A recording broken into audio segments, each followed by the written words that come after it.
What if the weight loss advice that you've been following in the last 30 years is the reason that you're struggling to lose weight? Like, what if it is all one big fat lie? I'm Holly Bertone, former FBI Chief of Staff for Counterintelligence, now known as the emotional eating profiler and coach. I was trained in elite level pattern recognition at the FBI, and now I use those same pattern recognition skills to find out exactly why you can't lose weight and why everything you have tried has failed. So today we are putting the top 5 industry lies under a microscope. I want you to start flexing those critical thinking muscles. I want you to question what is not working, and you're going to walk away with a game plan. What is really cool about today's episode is that I have with me on Zoom a live studio audience for the first time ever. This is episode 224. I have done hundreds of these episodes. And yes, it's a little nerving having a live studio audience with me, but I thought this would be a really cool experience. And what's going to happen is after I finish the episode, we are going to continue to record. And the ladies on the call, they are going to have a chance to ask questions and get some coaching in real time. We are going to do this 3 more times this summer. And at the end of the episode, I'm going to share how you can join along too. But first, I really want to set an expectations for this conversation because I have 4 health and nutrition certifications under my belt. When I hear all of this science, my brain goes full on into Charlie Brown teacher mode, like the wah, wah, wah, wah, wah, wah. I know how to stay in my lane. And I love to say a podiatrist does not perform open heart surgery. My experience is in elite level pattern recognition and brainwashing. So we are going to take a more realistic approach about this topic. And I also do not think that you want a 3-hour science lesson either. But what I want you to do, I want you to think about these sayings that you have heard on repeat for decades. I want you to think about all of the rules that you have been told to follow. And I want you to think about these rules and where they have actually gotten you. And instead of digging in your heels and saying, well, this is just how it has to be, all I ask is take emotional brain off and put logical brain on. I want you to listen to this episode with logical brain, and I want you to think about it from a different perspective. You absolutely 100% do not have to agree with everything that I say, but I do want you to start questioning what is not working in your life. Big fat lie number 1 is the food propaganda. So everyone who is listening with me in the episode and everyone who is here live with me, I want you to put one finger in the air for every one of these that has been literally instilled into your weight loss mindset. So each one, you're going to add a finger. Red meat is going to rot in your colon.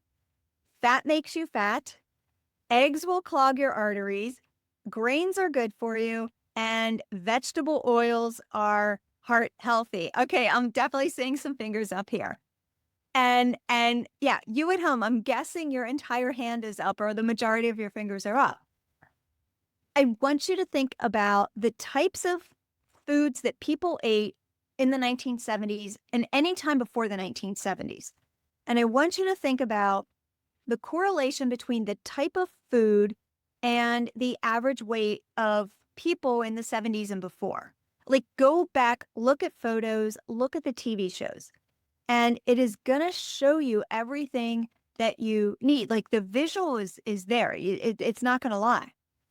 Compared to what the population of the United States looks like today. Today, we are dramatically heavier and chronic disease has exploded. So you're probably like, okay, Holly, what happened?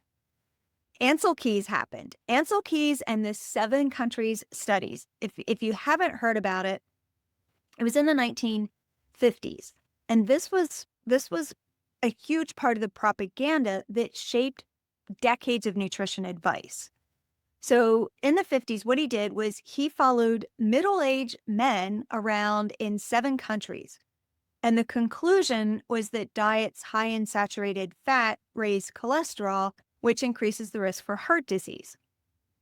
But what happened is, and we've been poking holes and flaws in this study because the statistics were cherry picked, and the countries and the patterns that did not support his hypothesis, they were not included. So despite the fact that we have been criticizing this study for years, the Ansel Keys in the 7-country study is still the quote unquote gold standard. And I'm going to say in our quote unquote healthcare system, which is actually our sick care system. We know that cholesterol did not start the fire. Add it to the Billy Joel song. Cholesterol is the firefighter who shows up to put out the fire.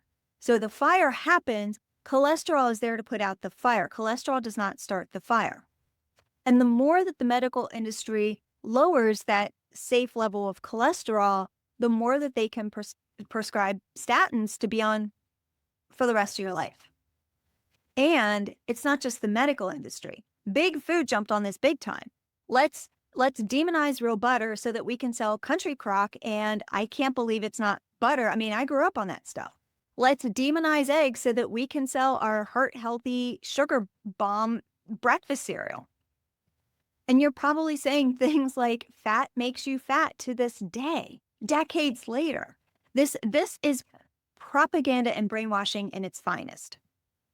I could spend hours going down this rabbit hole, but I want you to get back to what the generations before us, what they ate and what they look like, and the correlation between how little chronic disease existed back then to how pronounced it is now. And here's the other thing too. Grandma fixed Grandpa ham and eggs for breakfast, and then Grandpa went off to do manual labor. They ate the way that God wanted us to eat, the food that God gave us to eat. And when they had a treat, it was a small treat. It was a legitimate treat. Somewhere along the way, we as a society started to believe this propaganda that healthy food is made in factories and real food should be demonized. And every single time we have a hard day, we need to treat ourselves and reward ourselves. But what if everything you have been told has been one big fat lie? Because when you focus on eating whole, nutritious, nutrient-dense food, including fat and animal protein, you are eating in the way that God intended for your body. When you eat this way, you are going to feel more full. You are going to be more satiated, and you aren't going to be reaching for the junk food as often. By the way, if you're getting value out of this video, hit that thumbs up and subscribe button. Big fat lie number 2. All right, studio audience and everyone listening to me on the air, fingers back up in the air. I've got 3 for us here. 1 finger for each one you've heard. Eat less and move more. A calorie is a calorie, and you need to be in a calorie deficit to lose weight. So, yep, I'm seeing 3 fingers. And truth be told, there is truth to these statements. I am going to say that. It is called what's called CICOs, calorie in, calorie out. But I'm going to poke some holes in it, because calorie in, calorie out there, or CICO, it is so much more nuanced, and a calorie does not tell the entire story. And I'll give you the perfect example here. I love using this example. If you were to only eat 12,000 calories a day of just Oreo cookies for 1 year versus 1,200 calories a day of only whole foods, what do you think you would look like and feel like after a year? And you would not even need an entire year. You could feel this after a few days. Back in my competitive mountain bike racing days, my diet was like 95% junk food, and it was processed food. It was the bagels and chicken tenders and French fries and pizza and pasta and candy and ice cream and Pop-Tarts and you name it. And I was training for 2 hours a day. I weighed 110 pounds on a 5'0" frame. So that CICO math was mathing, but my metabolic health was horrific. And I can't prove that my diet caused breast cancer and an autoimmune disease at the age of 39. but I can tell you for certain that eating that way certainly didn't help prevent it. Let's go back to the calorie deficit. CICO math is that we have been told for decades you lose weight when you eat that sad little salad in the tiny plastic box for lunch with a few shreds of chicken on top. And this has contributed to an entire generation of women who are overweight and undernourished and reaching for the processed food because they are hungry all of the time. When you fuel your body with nutrient-dense food, are going to be more satiated. You are giving your body the proper nutrients it needs, and you're improving your metabolic health.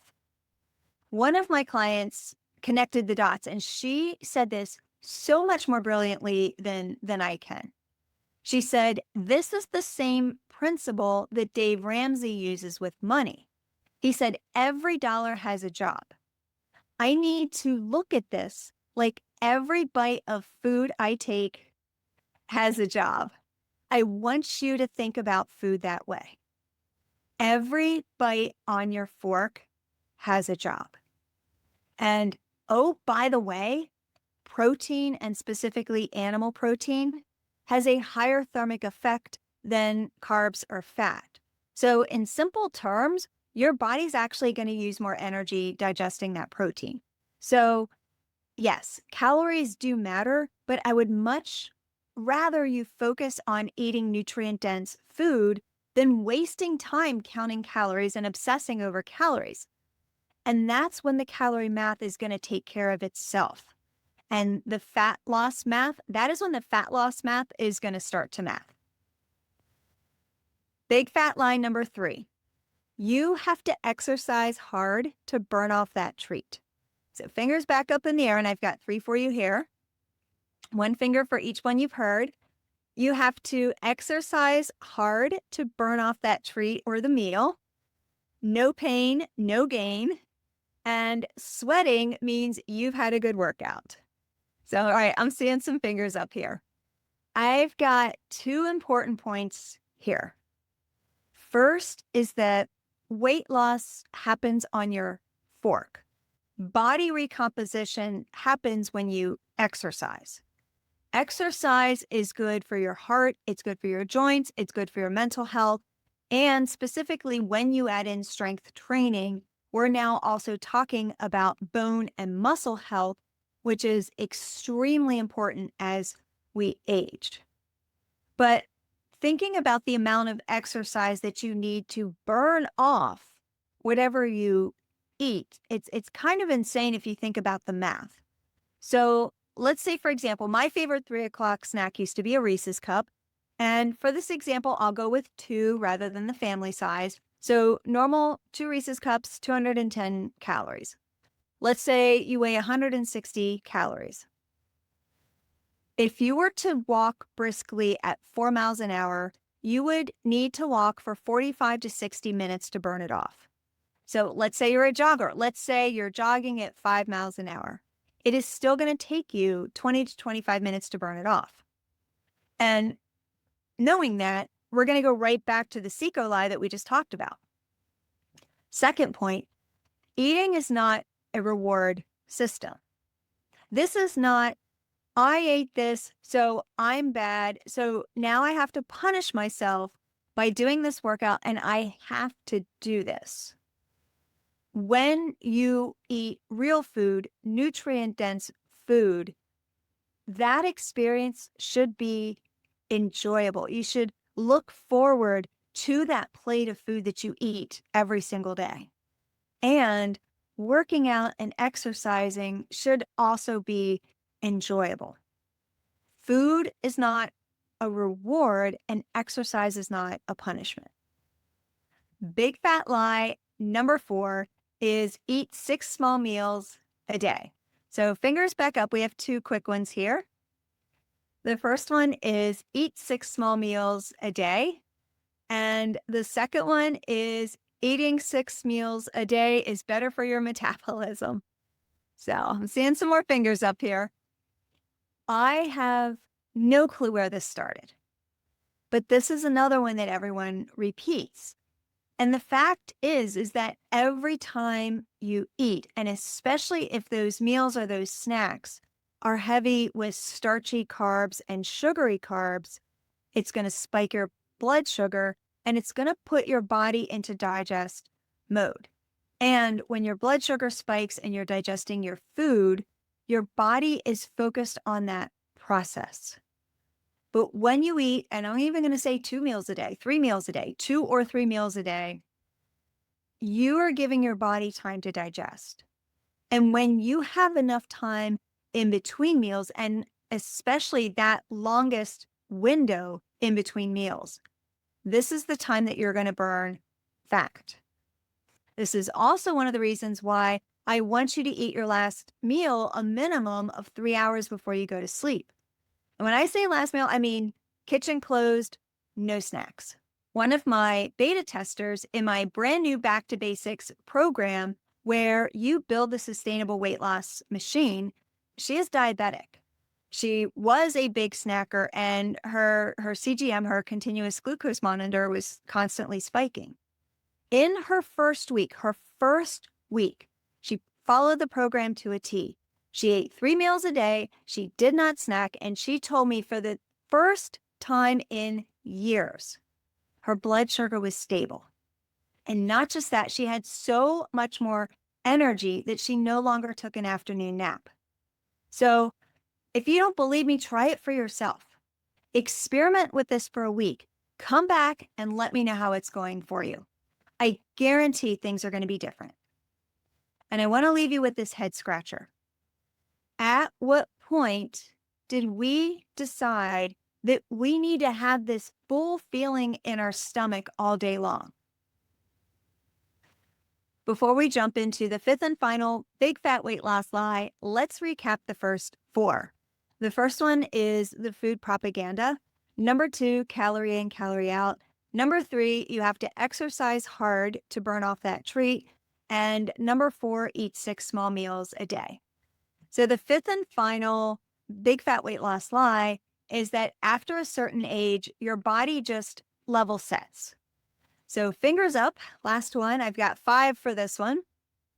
Number 1, after a certain age, your body just level sets. Second one, it's just menopause or perimenopause. Number 3, there's nothing you can do. Number 4, your metabolism is broken. Or number 5, you've got fat genes. And I'm seeing lots of fingers up here. I thought about this one for a long time because I honestly and truly believe that people want to believe the lies so that they can justify not making any changes in their life. And you've probably experienced this for yourself at some point. You tell yourself that your body's just betrayed you, or you've got fat genes, or your metabolism, you're just too old. But all that is an excuse. And my guess is that you are listening to this episode because you no longer want to be stuck in those excuses. Because there's always going to be the next drug and the pill and the supplement and the powder and the cleanse and the hack. There's always going to be something coming out that's just going to pull you in. It's going to entice you. But when you commit to going back to the basics and when you commit to these lifestyle changes, that is when everything becomes possible for you. It is never too late, and your body can change at any age. And Exhibit A right here.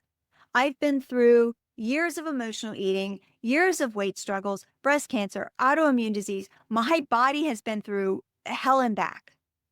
But when I started to nourish my body with the right types of nutrient-dense foods, and when I started going back to the gym and strength training on a consistent basis, my body completely changed.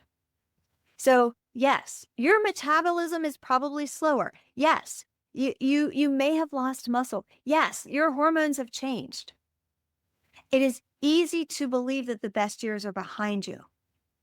But let's agree to disagree. Because my 40s were about dealing with breast cancer, autoimmune disease, and weight gain. I am 54 years old right now, getting ready to turn 55 in a month. And I feel like I'm aging backwards. I look and feel like I am 20 years younger. I'm at a sustainable, healthy weight. My energy's through the roof. My skin is glowing. My hair is strong and healthy. I joke about having to date younger men because they're the only ones that can keep up with me. So you have a choice to continue to live in those excuses or to do something about it. Now, this would not be an episode of Weight Loss Forensics if we did not have a CSI red yarn moment. So I want you to lock in. What is the pattern of all 5 of these lies that we discussed? They all have one thing in common. Every single one of these lies, every single one, have programmed you to be dependent on someone or something else, something that is external to you, because you're told to not question what to eat, not question your weight gain, not question exercising to burn it off, not question how often you're supposed to eat, and not question what you tell yourself. But what if you took that power back? Because your next decision is fully in your control. And that is exactly why I created the Sustainable Weight Loss Machine. This is your back to basics approach to achieve healthy and sustainable weight loss. And we kick it old school. We do it in a way where you're building an environment and a lifestyle that works for you to create that sustainability. We do it in a way where you're going to eat platefuls of satisfying nutrient dense food. We do it in a way where you enjoy moving your body. And we do not weigh food. We do not count calories. We do not count macros. You are going to learn exactly what your body needs. And right now, you can join the priority list and be the first notified when doors open in September. And if you're thinking, oh my goodness, Holly, that is so far away, do not worry, I've got you. When you join the priority list, you're going to have 3 more opportunities this summer to join my live studio audience and to get some real life coaching. This is going to be such a cool experience for you. Plus, when doors open in September, by being on the priority list, you're going to have access to joining the program at a discounted rate. And I'll leave the link for you in the show notes for you to check it out. So here is my challenge for you. I want you to think about these 5 big fat lies, and I want you to think about which one created the most resistance. That is the one that I want you to really start leaning into first. So thanks for tuning in. I'm your host, Holly Bertone, and this is Weight Loss Forensics.